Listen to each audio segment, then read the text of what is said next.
श्री शिवाय नमस्तु भयम। दोस्तों, जैसा कि आप सभी लोग जानते हैं कि 8 जनवरी 2026 यानी गुरुवार को पड़ रही है माघ मास की कृष्ण पक्ष षष्ठी तिथि। और दोस्तों, यह वह तिथि है जो माघ मास में पड़ने वाली सबसे बड़ी तिथि है, क्योंकि यह गुरुवार के दिन पड़ रही है और इसका बहुत ही बड़ा और विशेष महत्व होता है। पूज्य गुरु जी ने कहा है कि अगर कभी भी मौका लग जाए और माघ महीने की षष्ठी तिथि गुरुवार को पड़ जाए तो आप लोगों को 7 चने की दाल वाला उपाय तो अवश्य ही करना चाहिए। इन दोनों का संयोग बहुत ही कम आता है। इसी के साथ में गुरु अपनी शिव पुराण कथा में बताया है कि इस दिन आपको 7 चने की दाल वाला उपाय तो आपको अवश्य ही करना चाहिए, क्योंकि ऐसा दिन पूरे साल में सिर्फ एक ही बार आता है। और दोस्तों, आप सभी लोग जानते हो कि गुरुवार षष्ठी तिथि का अगर सबसे बड़ा कोई उपाय है तो वह 7 चने की दाल वाला उपाय है। तो दोस्तों, गुरुवार षष्ठी तिथि के दिन आप लोगों को इस 7 चने की दाल वाला उपाय को जरूर करना है। बहुत लोग होंगे जिन लोगों ने इस उपाय को ना किया हो, मतलब पूरा साल निकल गया, उन्होंने किसी भी दिन इस 7 चने की दाल वाला उपाय को ना किया हो। पर दोस्तों, आपके पास एक आखिरी मौका बचा हुआ है, जो कि 8 जनवरी गुरुवार षष्ठी तिथि के दिन है। इस दिन आप लोगों को इस वाले उपाय को जरूर कर लेना है। भले ही आपने पूरे महीने भर इस उपाय को ना किया हो, पर अगर आपने इस माघ महीने के गुरुवार षष्ठी तिथि के दिन अगर इस वाले उपाय को कर लिया तो आपको इस उपाय को करने का वो फल मिलेगा जिसकी आपने कभी कल्पना भी नहीं करी होगी। इसीलिए आप लोग इस वाले उपाय को एक बार जरूर कर लेना है, ताकि आप लोगों के हाथ से ये मौका ना जा सके और आपको इस उपाय को करने का फल मिलेगा सके। दोस्तों, यह उपाय पंडित जी ने अपनी अभी की ही श्री शिव महापुराण की कथा में बताया है जी। इस उपाय को आज हम आपको बहुत अच्छे से समझाने वाले हैं। इस वीडियो को देखने के बाद इस उपाय को समझने के आपको कोई और वीडियो को देखने की जरूरत नहीं पड़ेगी। तो चलिए दोस्तों, उपाय को शुरू करते हैं। देखिए, ये इस माघ महीने के गुरुवार षष्ठी तिथि के दिन ये इतना खास होता है, इतना महत्वपूर्ण होता है। देखा गया है कभी कभी बड़े बड़े पूजा पाठ अनुष्ठान से जो मनोकामना पूर्ण नहीं होते, वो माघ महीने की गुरुवार षष्ठी तिथि के दिन एक छोटे से उपाय करने से ही आपकी मनोकामना पूर्ण हो जाती है। और बहुत सारे ने इस उपाय को किया भी है और उनको इस उपाय को करने का फल भी जरूर मिला है। अगर आप लोग भी इस उपाय को करना चाहते हैं तो आप इस उपाय को पहले अच्छे से समझ लेना, सुन लेना, उसके बाद करना। आपको इस उपाय का फल जरूर मिलेगा और इस उपाय को कर लेने से आपके घर में चाहे किसी भी प्रकार की दुख और समस्या क्यों ना चल रही हो, आपको उसका कारण भी नहीं पता है कि भाई ये समस्या किस कारण से चल रही है। उसका कुछ भी कारण हो सकता है, जैसे पितृदोष हो सकता है या किसी भी तरह का मंगल दोष भी सकता है। तो इस दिन आप लोगों को ये वाला उपाय कर लेना है। ये एक ऐसा उपाय है जिस उपाय को अगर किसी विशेष दिन पर किया जाए तो भाई उस विशेष दिन का जो है वह तो हमें मिलता ही मिलता है, पर हमने उस दिन पर इस उपाय को किया है तो हमें उससे भी बड़ा फल मिलता है, और फल बहुत जल्दी मिलता है, क्योंकि आप इस उपाय को बहुत ही बड़े और विशेष दिन पर कर रहे हो। तो चलिए अब उपाय के बारे में बात करते हैं, लेकिन उससे पहले आप लोगों को यह जानना आवश्यक है कि आखिर यह उपाय किस समय करना है, किसको करना है और कैसे करना है। तो चलिए हम आगे आपको वीडियो में एक एक करके बता देते हैं।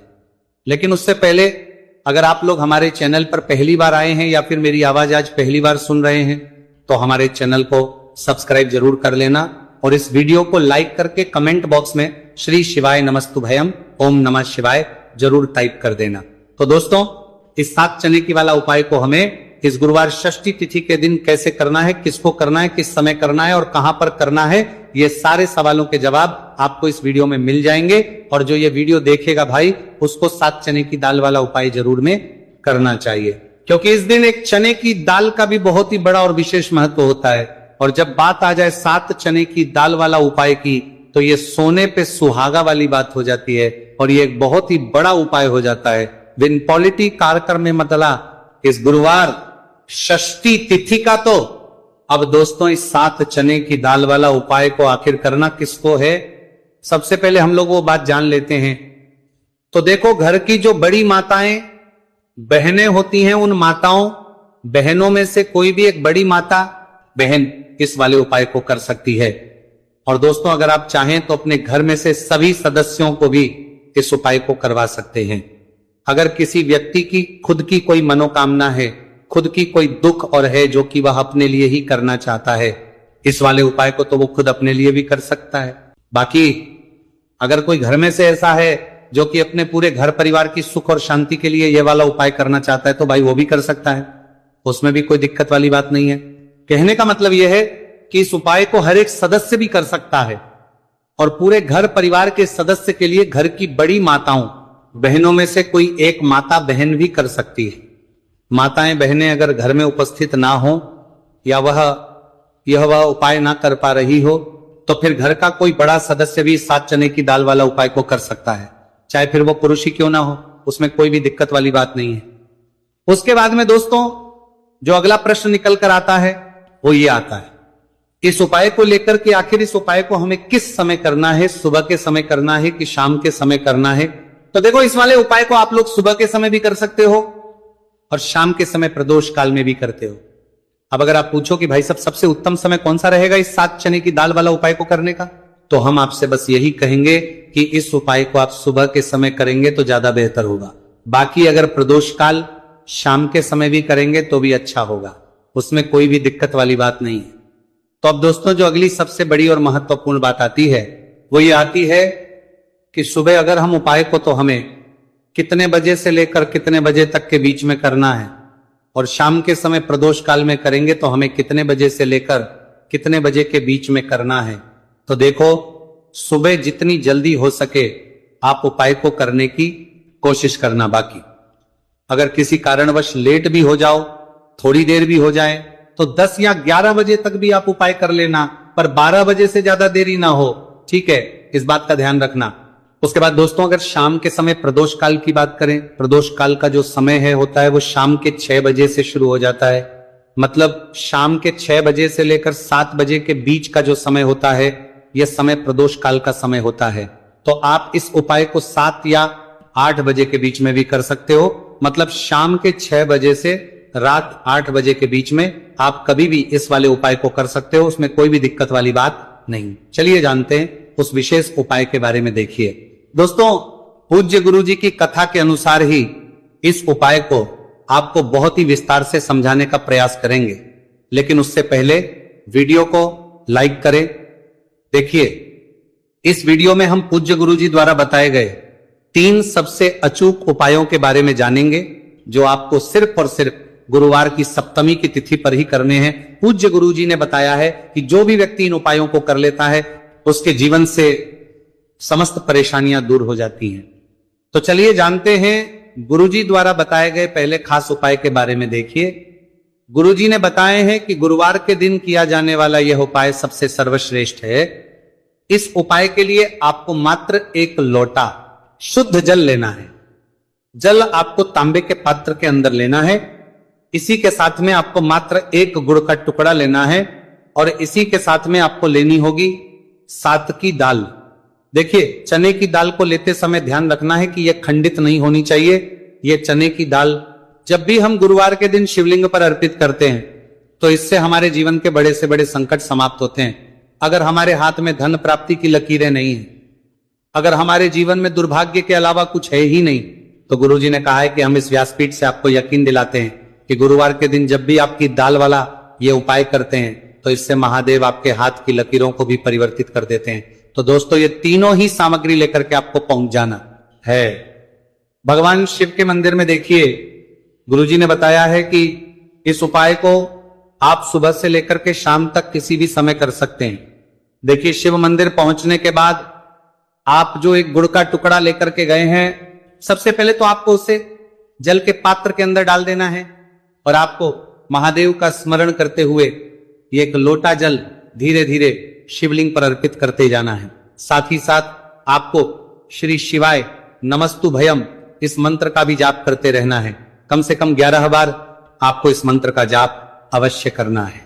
अब दोस्तों, आपके पास जो चने की दाल है उन्हें आपको एक एक करके शिवलिंग पर अर्पित करते जाना है।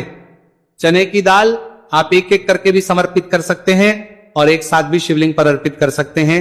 देखिए, चने की दाल को समर्पित करने के बाद आपको बृहस्पति शवर महादेव से प्रार्थना कर लेनी है कि हमारे जीवन में जो भी संकट समस्या चल रही है, हम जो भी कार्य करते हैं उसमें हमें बार बार असफलता मिलती है, रुकावटें संकट जीवन में लगातार बने हुए हैं, चारों तरफ से सिर्फ और सिर्फ निराशा ही हाथ लग रही है, तो अपने दुर्भाग्य को दूर करने के आपको बृहस्पति शवर महादेव से प्रार्थना कर लेनी है।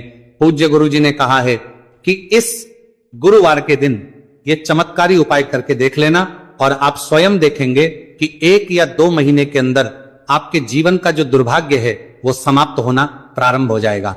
अब दोस्तों हम जान लेते हैं दूसरे विशेष और चमत्कारी उपाय के बारे में। देखिए, इस उपाय के लिए आपको मात्र एक तुलसी जी की लकड़ी लेनी होगी। अगर आपके पास पहले से ही तुलसी जी की लकड़ी है तो उसका उपयोग आप कर सकते हैं, और यदि आपके घर में तुलसी जी का पौधा सूखा हुआ है तो वहां से भी आप तुलसी जी की मात्र एक लकड़ी ले सकते हैं। देखिए, इस उपाय के लिए आपको मात्र एक मिट्टी का दीपक लेना है। इसमें आपको शुद्ध घी का प्रयोग करना है और इस दीपक के अंदर आपको ये जो तुलसी जी की लकड़ी है इसे रख देना है। इस लकड़ी को आपको पूरा घी के अंदर डुबो देना है, चारों तरफ अच्छे से घी लगा देना है और आपको इस दीपक के अंदर इस लकड़ी को रख लेना है। देखिए, यदि आपको ऐसा लगता है कि तुलसी जी की जो लकड़ी है वो बहुत ही जल्दी से जल जाती है, तो आपको एक कार्य करना है। आपने जो तुलसी जी की लकड़ी ली है उस पर आपको पूरी पर अच्छे से रुई लपेट देना है, यानी कि कॉटन जो होती है उसे अच्छे से लपेट देना है, जिससे कि ये जो लकड़ी है दिखाई ही ना पड़े। तो इस लकड़ी के ऊपर आपको लपेट लेनी है। अब इसी लकड़ी के ऊपर जो आपने रुई लपेटी है उस पर आपको अच्छे से घी लगा लेना है और उस दीपक के अंदर आपको इसे डाल देना है।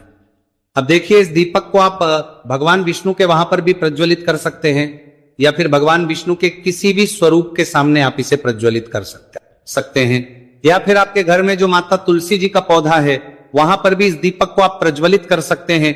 पूज्य गुरु जी ने कहा है कि जो भी व्यक्ति 8 जनवरी 2026 गुरुवार की षष्ठी तिथि पर यह तुलसी जी की लकड़ी का दीपक प्रज्वलित कर सकते हैं देता है तो उसके जीवन में कभी भी धन संपदा की कमी नहीं होती है। देखिए, ये जो उपाय है आपने मार्गशीर्ष में षष्ठी तिथि पर किया होगा, लेकिन इस बार माघ मास की षष्ठी तिथि है। गुरुवार के दिन, गुरुवार का दिन भगवान विष्णु को समर्पित होता है और ये जो दीपक है हम विशेषकर भगवान के निमित्त ही प्रज्वलित कर रहे हैं। तो इस दीपक को आप इस महीने की गुरुवार की षष्ठी तिथि पर भी प्रज्वलित कर सकते हैं। देखिए, ये जो दीपक है विशेषकर आपको शाम के समय यानी कि सूर्यास्त के बाद ही करना है। अब दोस्तों हम जान लेते हैं गुरुजी द्वारा बताए गए तीसरे बहुत ही चमत्कारी और विशेष उपाय के बारे में। देखिए, इस उपाय के लिए आपको एक बेलपत्र लेनी है और इसी के साथ में आपको 2 शमी पत्र लेना है। देखिए, आप जो बेल लेंगे वो कहीं से भी खंडित नहीं होनी चाहिए, इस बात का आपको विशेष रूप से ध्यान रखना है। देखिए, मान लीजिए कि यदि आपके पास बेलपत्र नहीं है तो आप भगवान शिव के शिवलिंग पर चढ़ी हुई बेलपत्र को पुनः शुद्ध जल से धोकर के उसका उपयोग भी कर सकते हैं। इसी के साथ में आपको मात्र थोड़ा सा लाल चंदन लेना होगा। देखिए, सभी सामग्री लेकर के अब आपको पहुंच जाना होगा भगवान शिव के मंदिर में। देखिए, भगवान शिव के मंदिर में पहुंचने के बाद आपके पास जो एक बेलपत्र है उसकी चिकनी साइड में आपको देखिए, आप सभी को पता है कि बेलपत्र में 3 पत्तियां होती हैं। तो बेलपत्र की जो ऊपर वाली बड़ी पत्ती होती है और नीचे वाली जो 2 छोटी पत्तियां होती हैं उसकी चिकनी साइड पर आपको, यानी कि जो छोटी पत्तियां होती हैं वहां पर आपको एकाएक शमी पत्र जो आप लेकर आए हैं उन्हें छोटी पत्तियों के ऊपर रख देना और इन्हीं शमी पत्र के ऊपर आपको लाल चंदन की एक एक बिंदी लगा देनी। अब आपको ये जो बेलपत्र है इसी आला प्रकार से शिवलिंग पर अर्पित कर देनी है, लेकिन आपको बेलपत्र को समर्पित करते समय गतिमान का नाम लेना है। देखिए, गतिमान जो है वह हनुमान जी के छोटे भाई हैं और पूज्य गुरु जी ने बताया है कि गतिमान का नाम लेकर ही आपको यह उपाय करना है, क्योंकि आपके शरीर के जो भी रोग हैं उन्हें भगवान गतिमान दूर करने वाले इस उपाय को करने के बाद आपकी जो भारी से भारी बीमारी है वह भी भगवान गतिमान की कृपा से दूर होने वाली है। देखिए, बेलपत्र की 2 छोटी पत्तियों पर आपने एक एक चमी पत्र रखा, उनके ऊपर आपने एक एक लाल बिंदी लगाई हुई है चंदन की। तो इसी प्रकार से आपको यह बेलपत्र शिवलिंग पर अर्पित कर देना है। भगवान गतिमान का स्मरण करते हुए, गतिमान भगवान का स्मरण करते हुए आपके शरीर में या फिर आपके घर किसी भी सदस्य के शरीर में जो भी रोग है उस रोग को दूर करने के लिए आपको भगवान से प्रार्थना कर लेनी है और फिर आपको वापस अपने घर आ जाना है। देखिए, इस उपाय के लिए गुरुजी ने कोई भी निश्चित दिन निश्चित समय नहीं बताया है, तो इस उपाय को आप किसी भी दिन कर सकते हैं। आप लगातार इस उपाय को किसी भी दिन कर सकते हैं और हफ्ते में केवल 1 दिन भी कर सकते हैं। गुरुजी ने कहा है कि यदि आपकी इच्छा लो पुरानी बीमारी है वह भी भगवान गतिमान की कृपा से दूर हो जाएगी। तो दोस्तों, इस प्रकार से आज के इस वीडियो में हमने आपको गुरुवार की इस षष्ठी तिथि पर किए जाने वाले 3 बहुत ही चमत्कारी उपाय बताए हैं। जो भी आपके लिए उचित है, सरल है, उसे आप कर सकते हैं। तो दोस्तों, ये थे पूज्य गुरुजी द्वारा बताए गए कुछ बहुत ही खास उपाय। अगर आपको जानकारी अच्छी लगी हो तो वीडियो लाइक करिएगा। मिलते हैं फिर एक नए वीडियो के साथ। श्री शिवाय नमस्तुभ्यं।